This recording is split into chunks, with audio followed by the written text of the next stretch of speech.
दोस्तों नमस्कार। ना तो ये आरएसएस का आकलन था, ना ही लखनऊ का था, ना ही दिल्ली का था। किसी को इस बात का अंदेशा नहीं था कि बीजेपी के अपने ही गढ़ में वोटिंग कम होगी। अंदेशा इसका भी नहीं था शहरी इलाकों में वोटिंग कम होगी। अंदेशा इसका भी नहीं था कि समाजवादी पार्टी के गढ़ में वोटिंग ज्यादा हो जाएगी, ग्रामीण इलाकों में वोटिंग ज्यादा हो जाएगी। यानी जो नीतियां दिल्ली से चलकर लखनऊ तक पहुंची और पूरे उत्तर प्रदेश को अपनी हद में लेने को तैयार थी, उसी से किसान रूठ गया, उसी को लेकर युवाओं में आक्रोश आ गया। उन्हीं सवालों के दायरे में इस देश का निजीकरण और नौकरी आ गई। क्या एक ऐसी परिस्थिति है जिसमें लखनऊ से लेकर दिल्ली तक बीजेपी के भीतर परेशानी की लकीरें खिंचने लगी है? और यह परेशानी सिर्फ 2022 भर के लिए नहीं है, ये आने वाले वक्त को लेकर है। और शायद बीजेपी में आने वाले वक्त में किसके हाथ में कमान होगी, कौन सी विचारधारा चलेगी, आरएसएस किस सोच को वोटरों के सामने आने वाले वक्त में रखना चाहेगा, इन सारी परिस्थितियों को लेकर एक सवाल तो बीजेपी में घूमने लगा है। शायद इसीलिए एक हड़बड़ाहट है, शायद इसीलिए शब्दों का चयन या मुद्दों को लेकर अफरा तफरी मची हुई है। तो क्या वाकई उत्तर प्रदेश की राजनीति में जो रंग एक महीने पहले था, एक महीने बाद की परिस्थितियां बदल गई है? और इसकी बड़ी वजह क्या है? क्या नेताओं का एक पार्टी से छोड़कर दूसरी पार्टी में जाना है? जातीय समीकरण भी उलझा देने वाला है? या फिर इन सब से हटकर एंटी इनकम्बेंसी जो योगी आदित्यनाथ को लेकर सोची जा रही थी, उसमें देश के प्रधानमंत्री नरेंद्र मोदी की एंटी इनकम्बेंसी भी कहीं जुड़ तो नहीं गई? यानी दुगनी एंटी इनकम्बेंसी की हवा चल तो नहीं पड़ी है?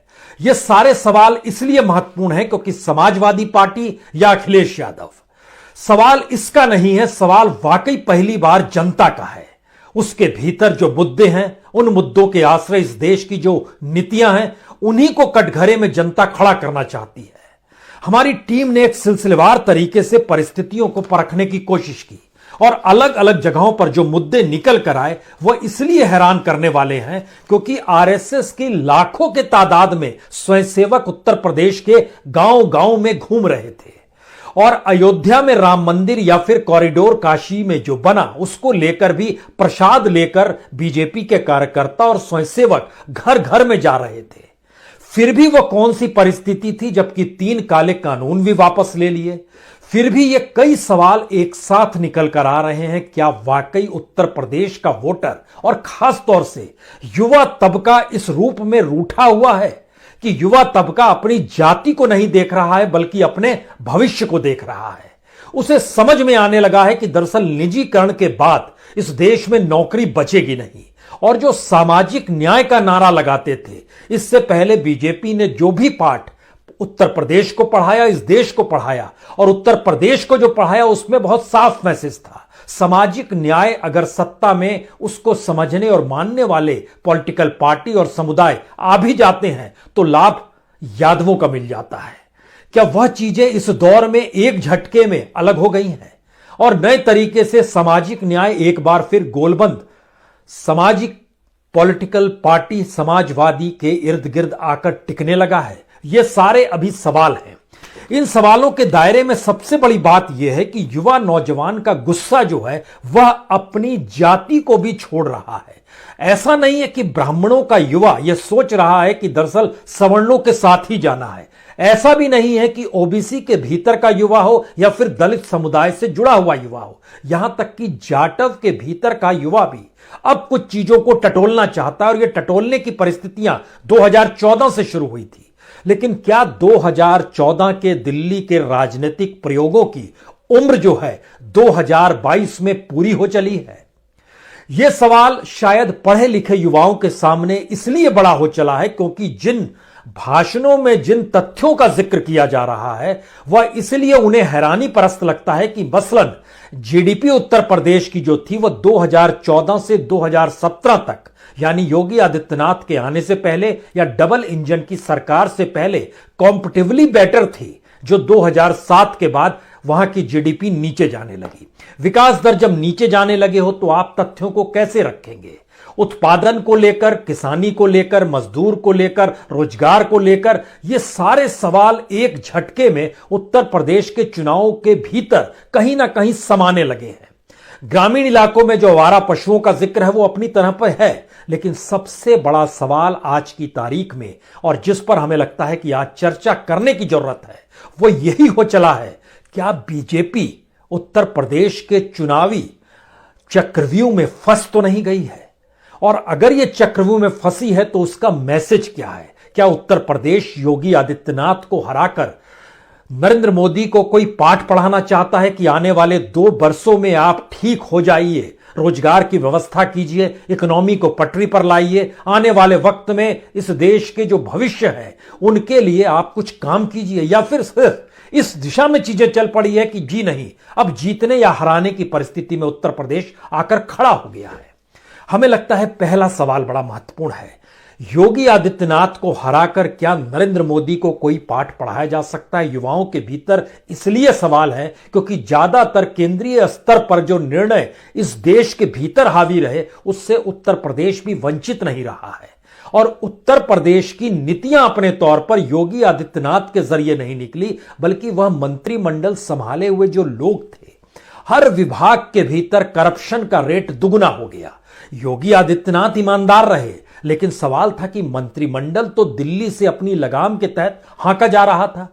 यह कौन सा संदेश था? और सबसे बड़ा संकट तो इस दौर में आरएसएस की अपनी विचारधारा को लेकर आया है कि अब वह किस रास्ते चलेगा, क्योंकि योगी आदित्यनाथ भगवा पहनकर जब कहते हैं कि मुझे ठाकुर होने पर गर्व है, तो भगवादारी ठाकुर चलेगा या फिर वो भगवादारी चलेगा जो हिंदू महासभा से निकला था, गोरखपुर के मठ से निकला था, अयोध्या के लिए संघर्ष कर रहा था? ये सारी परिस्थितियां एक झटके में इस दौर में मटिया मेट हो गई है। और जब इन बातों का जिक्र कर रहे हैं तो कई युवाओं को लेकर जो आक्रोश है उनका सवाल था कि सेना की नौकरी गायब हो गई, प्राइवेट सेक्टर के हाथों में जो सार्वजनिक उपकरण दिए जा रहे हैं वहां से रोजगार निकल नहीं पा रहा है, हर मंत्रालय की योजना या इंफ्रास्ट्रक्चर का जो निजीकरण और उसके जो मोनेटाइजेशन का जिक्र पिछले ही बजट में किया गया था, सरकार उससे 6 लाख करोड़ रुपया कमाना तो चाहती है, लेकिन उसके दायरे में अलग अलग डिपार्टमेंट से जुड़ी हुई 3 लाख नौकरियां गायब हो जाएंगी। अगला सवाल है कि उत्तर प्रदेश के भीतर में 11 लाख पद वैकेंट पड़े हैं, खाली पड़े हैं। केंद्र सरकार के तहत तकरीबन 8.5 लाख पद खाली पड़े हैं, यानी 20 लाख पदों पर भर्ती क्यों नहीं हो पाती अगर यह डबल इंजन की सरकार है? ऐसे ऐसे सवाल आने वाले वक्त में बीजेपी के लिए कितना बड़ा संकट खड़ा करेंगे यह अभी सिर्फ सोचा जा सकता है, क्योंकि उस दिशा में चीजें बढ़ रही हैं। अगला सवाल यह था कि जिस मॉडल को लेकर नरेंद्र मोदी उत्तर प्रदेश में शुरुआती दौर में आए थे वो गुजरात मॉडल था। गुजरात मॉडल की चकाचौंध भी इस दौर में गायब हो गई।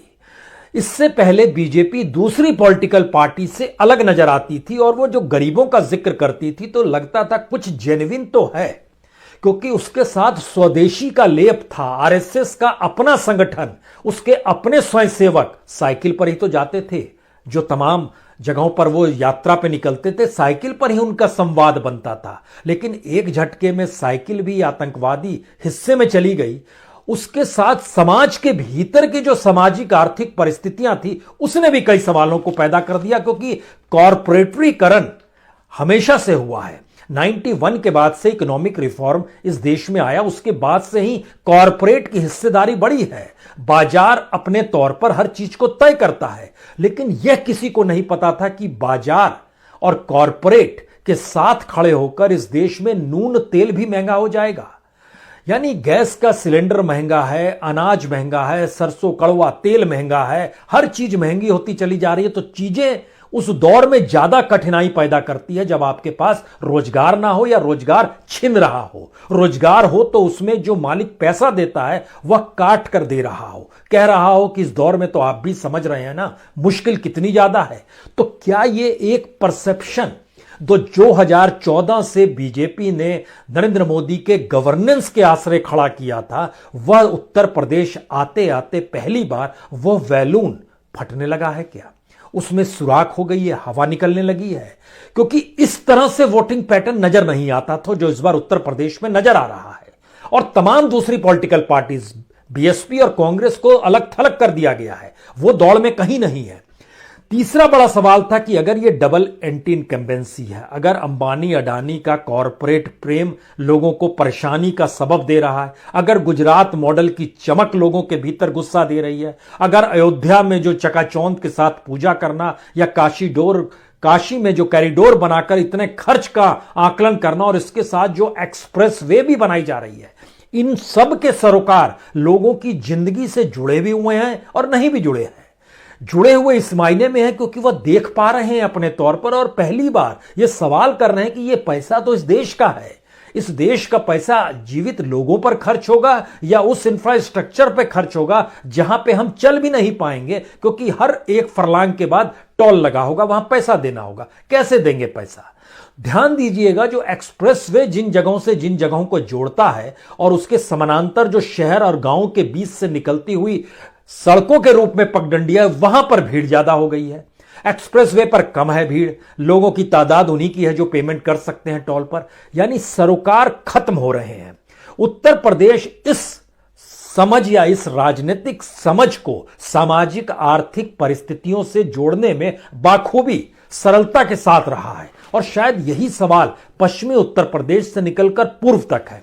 अगला सवाल यह था, क्या वाकई इस दौर में 3-4 पहचान जो बीजेपी अपने तौर पर ली हुई थी, उसमें योगी का भगवा चेहरा या भगवाधारी होना उनका, तो वो पहली बार ठाकुरवाद के रेंज में चला गया। नरेंद्र मोदी की चकाचौंध गुजरात मॉडल, कॉरपोरेट प्रेम, निजीकरण, मोनेटाइजेशन, ये सारी चीजों को लेकर सवाल युवाओं तक में उठने लगे, हमारे पास तो कुछ नहीं है।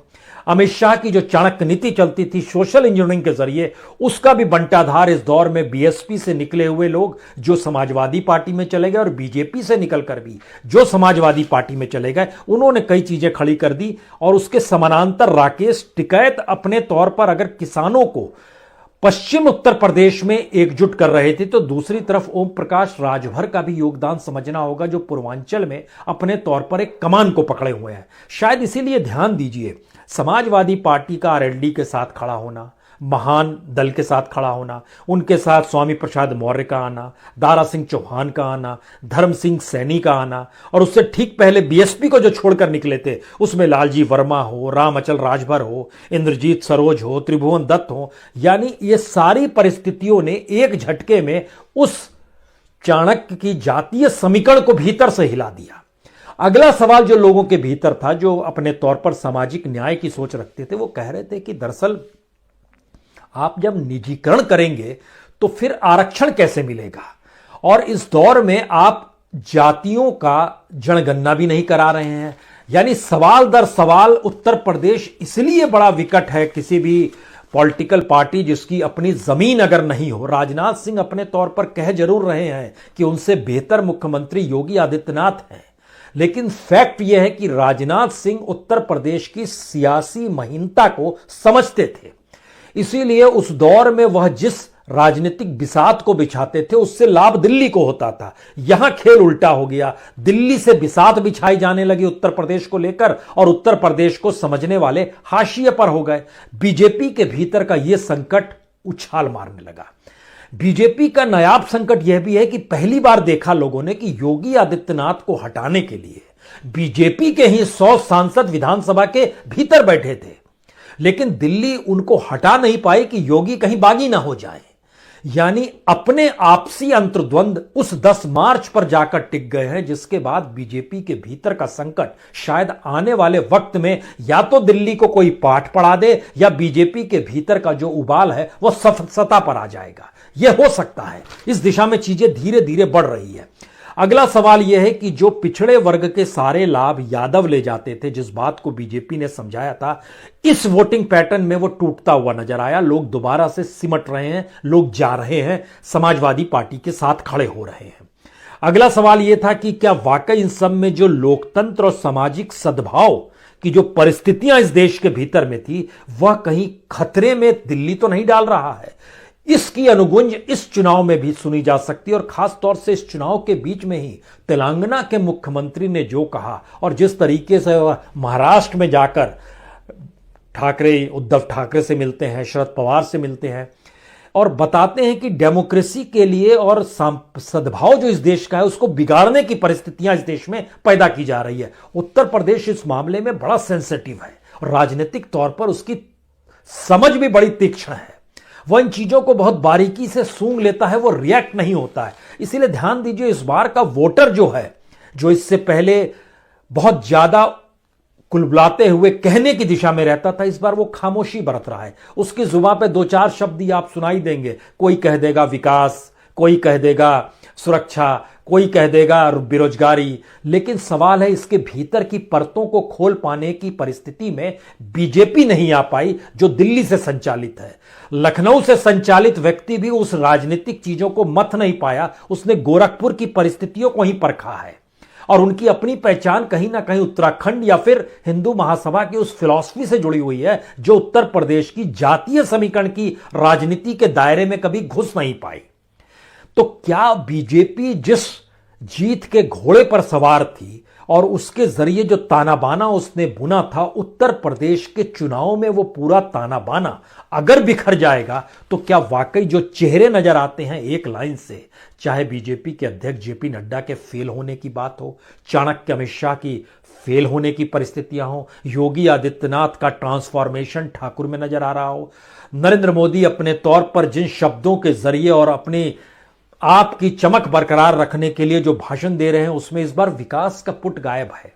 उसमें वह थ्योरी नहीं है जिसमें वो कभी बिहार जाके कहते थे इतने लाख करोड़। यह हिस्सा देखिए गायब हो गया है।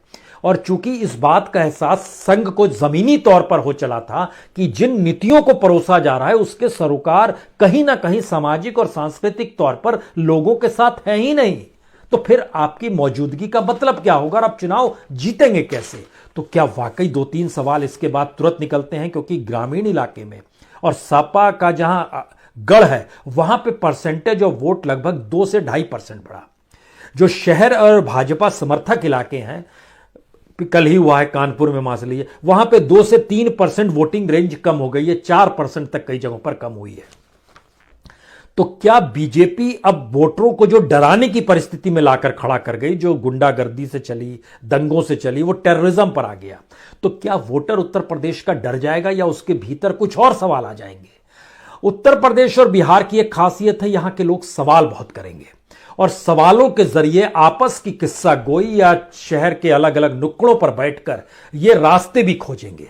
इससे पहले मारपीट हो जाती थी, इस बार आपने कहीं सुना नहीं होगा कि बहस मुहाइस में कोई मारपीट की परिस्थिति आ गई, क्योंकि एक सहमति की लकीर है कि जो चीजें दी जा रही है वो उनके लिए है ही नहीं, ये किसी और के लिए है, और जो उन अदृश्य ताकतों के लिए है वो दरअसल उस राजनीतिक सत्ता की हमजोली है। यह एक नई परिस्थिति, चाहे वो बनारस की गलियां हो, चाहे प्रयागराज में संगम का हिस्सा देख लीजिए, किसी भी इलाके में, अलीगढ़ में भी हमने देखा यूनिवर्सिटी के भीतर कौन सी बहस होती थी, बीएचयू के भीतर भी यह बहस हो चली है। रास्ता विकट होते जा रहा है क्या बीजेपी का? सवाल एक चुनाव की हार भर का नहीं है, सवाल तो इसके बाद यह है कि 10 मंत्री मोदी कैबिनेट में भी उत्तर प्रदेश से आते हैं। जाहिर है 10 मार्च के बाद अगर उनके खिलाफ परिणाम जाएगा वो उन सबको निकाल देंगे, और जो पारंपरिक राजनीति कहती है इसके बाद वो उस दिशा में बढ़ जाएंगे जहां जहां चुनाव होने हैं, गुजरात में होने हैं, फिर राजस्थान में होने हैं, छत्तीसगढ़ में, तो वहां के लोगों को वो शामिल कर लेंगे। लेकिन यह पूरा जो हिस्सा है यह बतला रहा है कि दरअसल आपने जो बिसात बिछाई थी वह उत्तर प्रदेश के चुनावों में इस बार बिखर रही है, और बिखराने के लिए कोई समाजवादी पार्टी की रणनीति या अखिलेश यादव की रणनीति काम नहीं कर रही है, वो जनता के भीतर के सवाल है। क्योंकि इस दौर में जनता लगातार ना सिर्फ सक्रिय रही बल्कि समझ भी उसको कई माध्यमों से मिलती रही। टेक्नोलॉजी का बड़ा योगदान है, सोशल मीडिया का बड़ा योगदान है, और शायद मेन स्ट्रीम मीडिया का भी योगदान है, क्योंकि मेन स्ट्रीम मीडिया के स्क्रीन पर या अखबारों में जो चीजें लिखी जाती हैं और चलती है वो एक सरीखी क्यों रहती है, वो कोई सवाल क्यों नहीं करते हैं सत्ता की किसी भी नई घोषणा को लेकर, वह उससे ज्यादा जोर से उस घोषणा के पक्ष में क्यों खड़े हो जाते हैं। ऐसे बहुत सारे सवाल, क्योंकि उत्तर प्रदेश और बिहार में अखबार भी बड़े पड़े जाते हैं, लेकिन अखबारों को लेकर वहां पे मंथन दिमाग में लगातार चलते रहता है। वो पहली बार था कि अखबार भी कूड़ा हो गया क्या, टेलीविजन भी देखने लायक नहीं बचा था, तो क्या करें। तो मानसिक तौर पर उन परिस्थिति को लेकर कई सवाल थे, कल ही यह सवाल उठ रहा था बार बार कि जो गाय और बछड़ा कांग्रेस का चुनाव चिन्ह था, इंदिरा गांधी ने जब उसका प्रयोग धार्मिक तौर पर और आस्था के तौर पर करना चाहा तो वो सवाल भी इलेक्शन कमीशन के पास भी गया और इलाहाबाद हाईकोर्ट में भी वो मामला आया। इलाहाबाद हाईकोर्ट ने उसको नहीं माना, यह अलग मसला है, लेकिन आप किसी दूसरी पॉलिटिकल पार्टी के चुनाव चिन्ह को लेकर इस तरह कर दे बोलते हैं तो इलेक्शन कमीशन खामोश कैसे रहता है, यह भी सवाल उठा। तो यह उत्तर प्रदेश में ही सवाल उठ सकता है जहां लोग आपस में चर्चा करते हैं और जानकारी रखते हैं। तो सवाल यह है कि दिल्ली से कोई बिना जानकारी के आ जाए और कुछ भी परोस कर चला जाए तो क्या यह मान जाएंगे? हां, भक्तों की एक लंबी कतार है जो जान रहे हैं, समझ रहे हैं, सत्ता जाने पर उनके लिए मुश्किल हो जाएगी। मुश्किल से मतलब यह है कि उसके बाद उनका बड़बोलापन या कुछ भी बोलने की परिस्थिति में वो नहीं रहेंगे, वहां तर्क करना पड़ेगा और सामने कानून अपना काम करना शुरू कर देगा। तो यह मुश्किल है कि इसलिए शायद समाजवादी पार्टी की सत्ता उस कानून व्यवस्था के ऊपर हावी हो जाती है, अपराधी तत्व आ जाता है। इस बात को वो लगातार मैसेज कन्वे कर रहा है, लेकिन संघ का स्वयंसेवक अब इस बात को समझ रहा है कि दरअसल इससे आखिर में ना तो संघ बचेगा, ना बीजेपी बचेगी, ना विचारधारा बचेगी, ना नीतियां बचेंगी। तो आपको किस दिशा में जाना है यह आपको तय करना ही होगा। और ये अपने तरीके की उत्तर प्रदेश की राजनीति की नायाब स्थिति है जो पहली बार निकल कर आ रही है, क्योंकि सवाल यह था कि महंगाई है, बेरोजगारी और सामने अयोध्या और काशी कॉरिडोर है, आप किसे चूज करेंगे? महंगाई के साथ जो फ्री राशन दे रहे हैं लेकिन उसके पैरेलल में रसोई गैस, सरसों तेल, पेट्रोल डीजल की कीमत यह भी बढ़ा रहे हैं। जो बीजेपी का अपना कार्यकर्ता है वो इसलिए रूठा हुआ है क्योंकि आपको ज्यादा भरोसा है जो वेतन पे आईटी सेल में काम कर रहे हैं, आपको भरोसा कॉर्पोरेट मीडिया पे है, आप जमीनी सच को जानना नहीं चाहते हैं। दिल्ली के भीतर मंत्रिमंडल या दिल्ली से मंत्रिमंडल संचालित दोनों परिस्थितियां देख ली गई, उससे भी लाभ अगर नहीं हो रहा है तो आप क्या करेंगे? जो आपने ओबीसी में को लोगों को दिल्ली में कैबिनेट मिनिस्टर बना दिया, या फिर जो टेनी है जो उसके परिवार का जो अपराध है और जो एसआईटी की रिपोर्ट है, उसके बावजूद भी आप चुनाव जीतने के लिए किसी को खुला छोड़ सकते हैं? ये कैसे संभव है? और जमानत मिल जाती है, ये कैसे संभव है? ये कई सवाल हैं। ये सवाल योगी आदित्यनाथ से भी टकराते हैं कि उन्होंने अपनी गवर्नेंस में फटाफट एसआईटी बनाई, अपने तौर पर एग्रेसिव मोड लिया, लेकिन सवाल यही, जो लखनऊ के हाथ में तार है वो दिल्ली के हाथ में अलग तार है। दिल्ली चाहती है उसके तार के हिसाब से लखनऊ चले, लखनऊ कहता है भाई हमें भी तो देख लो।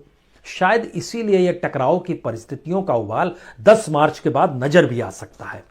और जब जिस बात का हम जिक्र लगातार कर रहे हैं कि चुनाव प्रचार में लोग नहीं आ पा रहे हैं, जब चुनाव प्रचार करने बीजेपी के नेता जा रहे हैं, गांव में घुसना मुश्किल हो जाए बीजेपी के नेताओं का, यह इंपॉसिबल था इससे पहले। यह पहली बार नजर आ रहा है कि ग्रामीण इलाकों में भी अपने नेता को लेकर बहुत सारे सवाल गांव वालों के हैं, लेकिन 2014 से जो बीजेपी के नेताओं की ट्रेनिंग है उसमें एक ही ट्रेनिंग दी गई है, आपको कोई सी सवाल का जवाब नहीं देना है। आप ये मानकर चलिए कि आपका नेता दिल्ली में है और उसका कद लार्जर देन लाइफ है, उसके सामने कोई चीज मायने नहीं रखती है। यह समझ और यह अहंकार की सोच झटके में नीचे के नेताओं में डर से भी आ गई और अपने आप को स्थापित किए रहने की वजह से भी समा गई। और तीसरी बड़ी वजह थी लखनऊ और दिल्ली के बीच की दूरी, आपको खड़े कहां होना है, लखनऊ के साथ या दिल्ली के साथ। इसी उलझन में डगमगाती हुई बीजेपी अपने आप को पहली बार उत्तर प्रदेश के चुनाव में उस कटघरे में खड़ा पा रही है जो कटघरा उसके लिए बना नहीं था, उसने खुद को ही उस कटघरे में लाकर खड़ा कर दिया है। और इसीलिए यह चुनाव धीरे धीरे जिस मूड में जा रहा है इसमें थोड़ी शक शुबा ना कीजिए, यह चुनाव जब 7वें चरण तक पहुंचेगा, 6ठे और 7वें में जो पूर्वांचल का पूरा इलाका है वहां पर लोग और ज्यादा एग्रेसिव होते हैं सवालों को लेकर। और मेरे ख्याल से ये इलाहाबाद के बाद की परिस्थितियों में लोग ही अपने आप से सवाल करेंगे और सामने बीजेपी ही नजर आएगी। इसमें कोई समाजवादी पार्टी और अखिलेश इसलिए है क्योंकि वह प्रतीक के तौर पर पॉलिटिकल पार्टी है। समाजवादी पार्टी के अलावे बीएसपी अपने आप को दौर से बाहर, कांग्रेस प्रयास जरूर कर रही है लेकिन उसके पास उसका अपना संगठन इतना मजबूत नहीं है कि वह जनता के गुस्से को अपने साथ जोड़ सके। सुविधाओं को लेकर कोई पोटली तो आप थमा सकते हैं जिसमें आप तमाम वादे और दावे करते चलें, लेकिन गुस्से को अपने साथ समाहित कर लेना इस दौर में एक झटके में जो 1 महीने पहले उत्तर प्रदेश में नजर नहीं आ रहा था, वो पहली बार नजर आ रहा है कि लोगों के गुस्से के साथ अपने आप को खड़ा करने की परिस्थिति में क्या अखिलेश यादव आ गए? और लोगों के गुस्से के साथ कांग्रेस कालखंड में जब बीजेपी खड़ी हो जाती थी, उस समय बीजेपी दूसरी पॉलिटिकल पार्टी से अलग लगती थी। पहली बार बीजेपी शायद वो कार्बन कॉपी कहीं कांग्रेस की नजर आती है, कहीं किसी छत्रप के तौर पर नजर आती है, कहीं करप्शन को लेकर नजर आती है, कहीं पे कॉर्पोरेटरीकरण जो उसका हो गया उसको लेकर नजर आती है। और ये सारे सवाल बीजेपी के लिए मुश्किल पैदा कर रहे हैं इस चुनाव के भीतर में। और उत्तर प्रदेश का यह चुनाव शायद इस देश को इसी रूप में प्रभावित करेगा, क्योंकि इस देश ही नहीं, दुनिया की सबसे बड़ी पॉलिटिकल पार्टी, दुनिया की सबसे रईस पार्टी, उस पार्टी के पास विचार शून्यता की स्थिति आ जाए और चुनाव जीतने के लिए उसी दूसरी पॉलिटिकल पार्टी के नेताओं, गठबंधन, समीकरण इस पर आश्रित होना हो या फिर उन वक्तव्यों पर आश्रित रहना हो जो कि अतीत में बीते हुए हों और उससे भविष्य आप देखने लगे, शायद यह एक दिवालियापन है। उस दिशा में बीजेपी जा रही है। उत्तर प्रदेश के भीतर यह खुले तौर पर नजर आने लगा है। इसका विस्फोट समाजवादी पार्टी या जनता में नहीं, बीजेपी के भीतर से ही होना है। सवाल संघ से ही निकलने हैं। इंतजार कीजिए, यह भी होगा। बहुत बहुत शुक्रिया, बहुत बहुत शुक्रिया। दोस्तों नमस्कार। ना तो यह आरएसएस का आकलन था, ना ही लखनऊ का था, ना ही दिल्ली का था। किसी को इस बात का अंदेशा नहीं था कि बीजेपी के अपने ही गढ़ में वोटिंग कम होगी। अंदेशा इसका भी नहीं था शहरी इलाकों में वोटिंग कम होगी। अंदेशा इसका भी नहीं था कि समाजवादी पार्टी के गढ़ में वोटिंग ज्यादा हो जाएगी, ग्रामीण इलाकों में वोटिंग ज्यादा हो जाएगी। यानी जो नीतियां दिल्ली से चलकर लखनऊ तक पहुंची और पूरे उत्तर प्रदेश को अपनी हद में लेने को तैयार थी, उसी से किसान रूठ गया, उसी को लेकर युवाओं में आक्रोश आ गया। उन्हीं सवालों के दायरे में इस देश का निजीकरण और नौकरी आ गई। क्या एक ऐसी परिस्थिति है जिसमें लखनऊ से लेकर दिल्ली तक बीजेपी के भीतर परेशानी की लकीरें खींचने लगी है? और यह परेशानी सिर्फ 2022 भर के लिए नहीं है, यह आने वाले वक्त को लेकर है। और शायद बीजेपी में आने वाले वक्त में किसके हाथ में कमान होगी, कौन सी विचारधारा चलेगी, आरएसएस किस सोच को वोटरों के सामने आने वाले वक्त में रखना चाहेगा, इन सारी परिस्थितियों को लेकर एक सवाल तो बीजेपी में घूमने लगा है। शायद इसीलिए एक हड़बड़ाहट है, शायद इसीलिए शब्दों का चयन या मुद्दों को लेकर अफरा तफरी मची हुई है। तो क्या वाकई उत्तर प्रदेश की राजनीति में जो रंग एक महीने पहले था, एक महीने बाद की परिस्थितियां बदल गई है? और इसकी बड़ी वजह क्या है? क्या नेताओं का एक पार्टी से छोड़कर दूसरी पार्टी में जाना है? जातीय समीकरण भी उलझा देने वाला है? या फिर इन सब से हटकर एंटी इनकम्बेंसी जो योगी आदित्यनाथ को लेकर सोची जा रही थी, उसमें देश के प्रधानमंत्री नरेंद्र मोदी की एंटी इनकम्बेंसी भी कहीं जुड़ तो नहीं गई? यानी दुगनी एंटी इनकम्बेंसी की हवा चल तो नहीं पड़ी है? ये सारे सवाल इसलिए महत्वपूर्ण है क्योंकि समाजवादी पार्टी या अखिलेश यादव, सवाल इसका नहीं है, सवाल वाकई पहली बार जनता का है। उसके भीतर जो मुद्दे हैं, उन मुद्दों के आश्रय इस देश की जो नीतियां हैं, उन्हीं को कटघरे में जनता खड़ा करना चाहती है।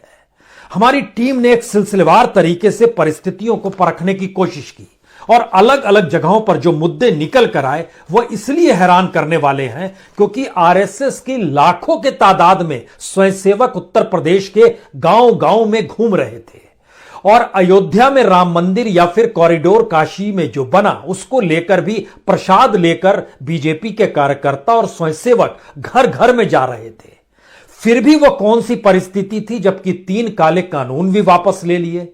फिर भी ये कई सवाल एक साथ निकल कर आ रहे हैं। क्या वाकई उत्तर प्रदेश का वोटर और खास तौर से युवा तबका इस रूप में रूठा हुआ है कि युवा तबका अपनी जाति को नहीं देख रहा है बल्कि अपने भविष्य को देख रहा है? उसे समझ में आने लगा है कि दरअसल निजीकरण के बाद इस देश में नौकरी बचेगी नहीं। और जो सामाजिक न्याय का नारा लगाते थे, इससे पहले बीजेपी ने जो भी पाठ उत्तर प्रदेश को पढ़ाया, इस देश को पढ़ाया और उत्तर प्रदेश को जो पढ़ाया उसमें बहुत साफ मैसेज था। सामाजिक न्याय अगर सत्ता में उसको समझने और मानने वाले पॉलिटिकल पार्टी और समुदाय आ भी जाते हैं तो लाभ यादवों का मिल जाता है। क्या वह चीजें इस दौर में एक झटके में अलग हो गई हैं और नए तरीके से सामाजिक न्याय एक बार फिर गोलबंद सामाजिक पॉलिटिकल पार्टी समाजवादी के इर्द गिर्द आकर टिकने लगा है? ये सारे अभी सवाल हैं। इन सवालों के दायरे में सबसे बड़ी बात यह है कि युवा नौजवान का गुस्सा जो है वह अपनी जाति को भी छोड़ रहा है। ऐसा नहीं है कि ब्राह्मणों का युवा यह सोच रहा है कि दरअसल सवर्णों के साथ ही जाना है। ऐसा भी नहीं है कि ओबीसी के भीतर का युवा हो या फिर दलित समुदाय से जुड़ा हुआ युवा हो। यहां तक कि जाटव के भीतर का युवा भी अब कुछ चीजों को टटोलना चाहता है, और यह टटोलने की परिस्थितियां 2014 से शुरू हुई थी। लेकिन क्या 2014 के दिल्ली के राजनीतिक प्रयोगों की उम्र जो है 2022 में पूरी हो चली है? यह सवाल शायद पढ़े लिखे युवाओं के सामने इसलिए बड़ा हो चला है क्योंकि जिन भाषणों में जिन तथ्यों का जिक्र किया जा रहा है वह इसलिए उन्हें हैरानी परस्त लगता है कि मसलन जीडीपी उत्तर प्रदेश की जो थी वह 2014 से 2017 तक, यानी योगी आदित्यनाथ के आने से